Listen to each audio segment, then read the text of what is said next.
Assalamualaikum warahmatullahi wabarakatuh. Semoga teman-teman dan Ibu Wulan dalam keadaan sehat walafiat. Sebelum kami memulai presentasinya, izinkan saya mewakili teman-teman saya memperkenalkan diri terlebih dahulu. Kami dari kelompok 2 yang beranggotakan Iqbal, Syahrul, Umam, dan saya sendiri Esti akan mempresentasikan tentang pengaruh sistem informasi terhadap keunggulan kompetitif perusahaan.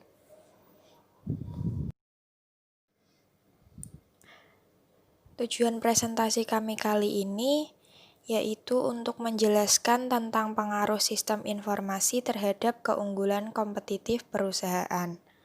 Kami berharap nantinya presentasi yang akan kami sajikan dapat menjadi pembelajaran untuk teman-teman semuanya.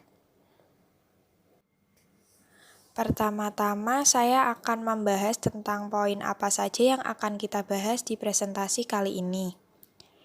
Poin pertama adalah organisasi dan sistem informasi, yang meliputi pengertian sistem informasi, pengertian organisasi, dan hubungan dua arah antara teknologi informasi dengan organisasi.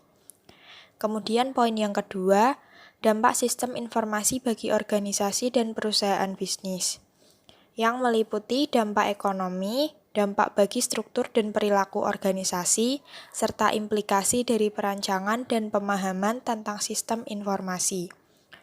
Kemudian poin yang terakhir, menggunakan sistem informasi untuk mencapai keunggulan kompetitif, yaitu model daya kompetitif Michael Porter, strategi sistem informasi terkait daya kompetitif, dan dampak internet bagi keunggulan kompetitif. Poin pertama, tentang organisasi dan sistem informasi.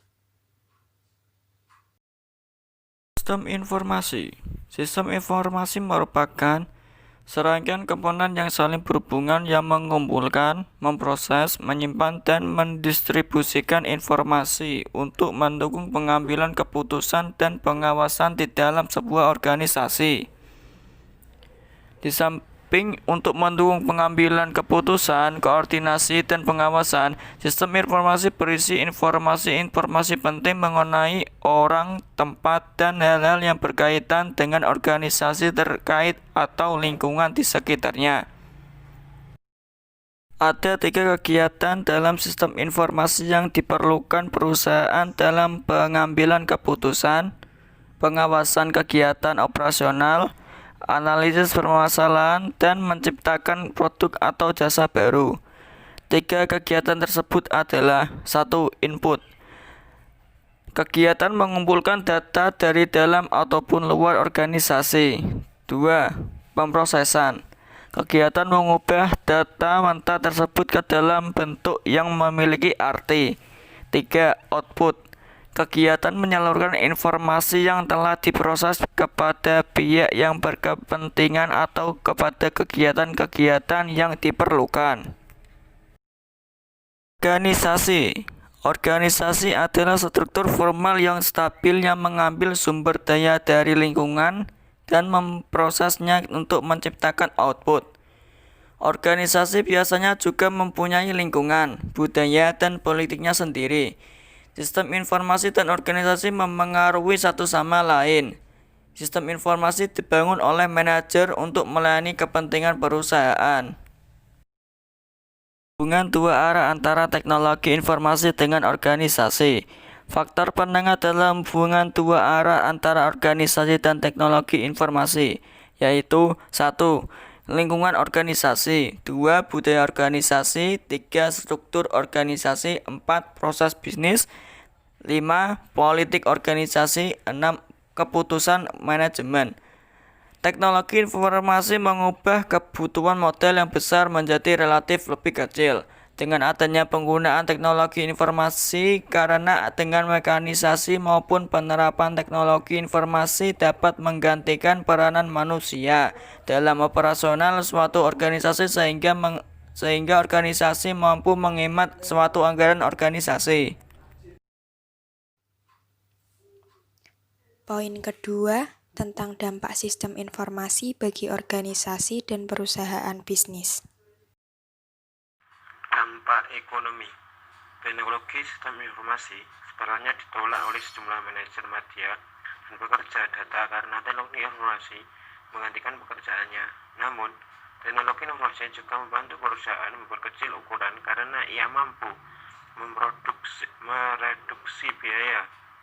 Menurut teori biaya transaksi, perusahaan dan individu selalu meminimalkan biaya transaksi. Begitu juga dengan biaya-biaya produksi. Memanfaatkan pasar adalah mahal karena memerlukan biaya-biaya seperti lokasi dan komunikasi dengan para pemasok jarak jauh, pembelian asuransi, mendapatkan informasi produk, dan lain-lain. Menurut teori agensi, perusahaan lebih dipandang sebagai link kontrak antara individu-individu yang hanya berorientasi demi keuntungan pribadi daripada satu kesatuan entitas yang berorientasi pemaksimalan laba. Dampak organisasi dan perilaku. Berdasarkan penelitian behavioral, disusunlah teori yang mengatakan bahwa teknologi informasi mampu mengubah hierarki dan pengambilan keputusan pada organisasi dengan cara menekankan biaya yang diberlakukan oleh informasi dan memperluas distribusi informasi. Selain itu, pendekatan behavioral lainnya memandang sistem informasi sebagai jalan keluar dari kompetisi politik antara kelompok-kelompok organisasi untuk mempengaruhi kebijakan-kebijakan organisasi, prosedur, dan sumber-sumber organisasi. Implikasi dari perencanaan dan pemahaman tentang sistem informasi. Faktor organisasi utama yang harus dipertimbangkan saat merencanakan sistem baru adalah sebagai berikut. 1. Lingkungan di mana organisasi berfungsi. 2. Struktur organisasi seperti hierarki, spesialisasi, rutinitas, dan proses bisnis. 3. Budaya dan politik organisasi. 4. Jenis organisasi dan gaya kepemimpinan. 5. Kelompok kepentingan utama yang dipengaruhi oleh sistem dan sikap dari karyawan yang akan menggunakan sistem.